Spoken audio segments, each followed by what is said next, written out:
மாணவர்களுக்கு தேர்வு நேரங்களில் பெற்றோர் மற்றும் ஆசிரியர்களின் பங்கு எவ்வளவு முக்கியமானது என பொதுமக்களிடம் கருத்து கேட்டது புதிய தலைமுறை. அதற்கு அவர்கள் தெரிவித்துள்ள பதிலை பார்க்கலாம்.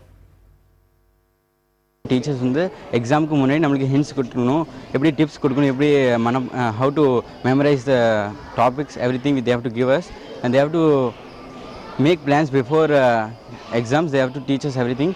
அவங்க வந்து நம்மளுக்கு எல்லாமே சின்ன சின்ன tips, all the small words, one words, everything they have to say us, and அவங்க வந்து நம்மளை எப்பவுமே கைட் பண்ணிகிட்டே இருக்கணும்.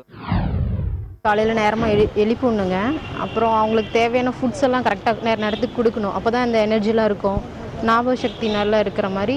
அவங்கள சும்மா போட்டு ஹார்ட் பண்ணிகிட்டே இருக்கக்கூடாது. அவங்கள சும்மா படிங்கன்னு சொல்லி அவங்க போக்குலேயே விடணும். நல்லா படித்து ஓரளவுக்கு, ரொம்ப இல்லைனாலும் ஓரளவுக்கு பிள்ளைங்க படிச்சிருவாங்க. ஸ்டார்டிங்லேருந்தே படிக்க சொல்லணும். எக்ஸாம் டைமில் போயிட்டு இப்போ படின்னு சொன்னால் அது பிரயோஜனம் கிடையாது. ஸ்டார்டிங்லேருந்தே படிக்க வச்சா தான் அவங்களுக்கு ஒரு தாட் வேணும். எப்படி சொல்கிறது, எக்ஸாமில் நல்லா பாஸ் பண்ணணும், வின் பண்ணணும் அப்படின்ற மாதிரி ஒரு தாட் அவங்களுக்கு இருக்கும்.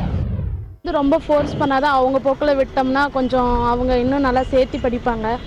நல்லா கரெக்டான சாப்பாடு கொடுக்கணும், அல்ல லிமிட்டாக கொடுத்து அனுப்புறது பெட்ரு. எக்ஸாம் ஹாலில் போனால் கொஞ்சம் தூக்கம் வர மாதிரி அந்த மாதிரி ஃபீலிங் இருக்கும். அதனால் கொஞ்சம் சாப்பாடுக்கு லிமிட்டான சாப்பாடு கொடுக்கணும். பேரண்ட்ஸ் நல்லா என்கரேஜ் பண்ணணும். அவங்களைய படிக்க சொல்லிட்டு நாம் உட்காந்து டிவி பார்க்குறது அந்த மாதிரிலாம் இருக்கக்கூடாது. எக்ஸ்பீரியன்ஸான இவங்க வந்து சொல்லலாம், இது மாதிரி பண்ணால் தப்பாயிரும், இது மாதிரி பண்ணால் சரியாயிரும், அது மாதிரி சொல்லலாம். அது மாதிரி சொல்கிறனால அவங்களுக்கு என்கரேஜாமெண்ட்டாகவும் இருக்கும், தப்பான வழியில் போக மாட்டாங்க.